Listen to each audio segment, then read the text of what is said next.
Assalamu alaikum. 1 p.m. This is Radio Pakistan. The news read by Sumaira Kamal.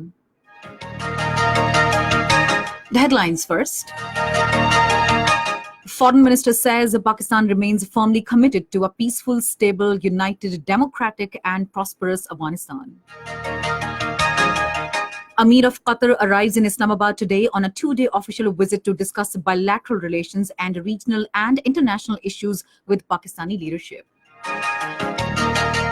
Army Chief has called for meaningful international partnership and support to cope with the regional challenges.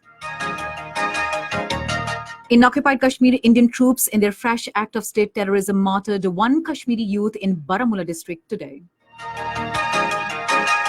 United States has sought a meeting of the UN Security Council on Iran on Monday. And now the news in detail. Foreign Minister Shah Mahmood Qureshi says Pakistan remains firmly committed to a peaceful, stable, united, democratic and prosperous Afghanistan. Addressing inaugural session of Afghan Peace Conference on Lahore process at Bourbon Mari today, he reiterated Pakistan's unshakable resolve to support peace, stability and long-term prosperity of Afghanistan. Foreign Minister said Pakistan supports an Afghanistan that is at peace with itself and at peace with its neighbors. Pakistan respects the sovereignty and territorial integrity of Afghanistan. He said, "We are determined to build our bilateral relationship on the principles of non-interference, mutual respect, and common interest." Shah Mahmood Qureshi said, "After the Afghan nation, no one has suffered more than the people of Pakistan due to this persistent instability and the conflict. Advancing the cause of peace and stability in Afghanistan, he is in Pakistan's own national interest." It is the leadership of the country that can steer it out of conflict and put it on the path of stability and prosperity. This is a test of the wisdom and sagacity of everyone involved. The people of Afghanistan are looking towards their leaders, including all those present here, with the hope for a better future, a future that they so earnestly deserve. Heads of all Afghan political parties and political advisor to Afghan president are participating in the conference. Amir of Qatar Sheikh Tamim bin Hamd Al Thani arrives in Islamabad today on a two-day official visit to Pakistan. The Amir of Qatar, who is visiting Pakistan on the invitation of Prime Minister Imran Khan, will be accompanied by a high-level delegation comprising key ministers and senior officials. He will hold talks with Prime Minister Imran Khan and will have meeting with President Dr. Arif Alvi. The two sides will discuss ways and means of building a robust and mutually beneficial economic partnership. During the visit, Pakistan and Qatar will sign MOUs for enhanced bilateral cooperation in different areas. Ambassador of Qatar to Pakistan, Sakar bin Mubarak Al Mansouri, says the visit of Qatari Amir Sheikh Tamim bin Hamd Al Thani to Pakistan will contribute in strengthening the bilateral relationships. In a statement, he said the visit will establish a future partnership-based relationship between the two countries.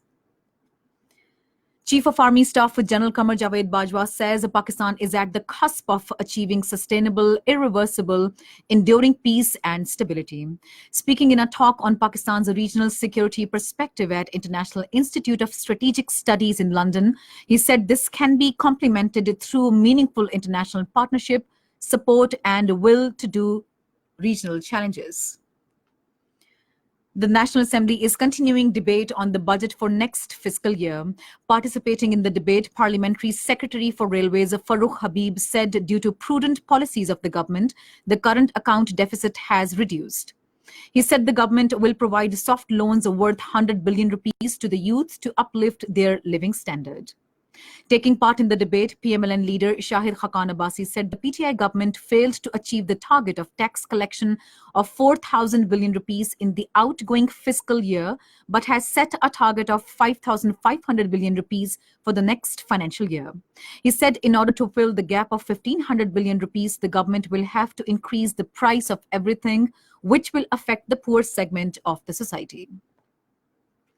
In occupied Kashmir, Indian troops in their fresh act of state terrorism martyred one Kashmiri youth in Uri area of the North Kashmir's Baramulla district today. The United States has sought a meeting of the United Nations Security Council on Monday to discuss latest developments with regard to Iran.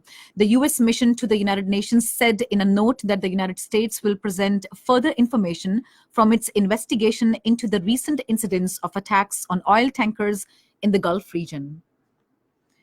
The 34th Summit of Southeast Asian Leaders has begun in Thailand's capital, Bangkok, today. The ICC Cricket World Cup, Afghanistan will take on India at Southampton, while West Indies will play against New Zealand in Manchester today. Radio Pakistan's broadcast live updates of ICC World Cup matches on its 5 FM 101 network today. And that is the end of the news. For more news and analyses, log on to our website, radio.gov.pk, and also watch live streaming of our bulletin on the link facebook.com/radio Pakistan News Official.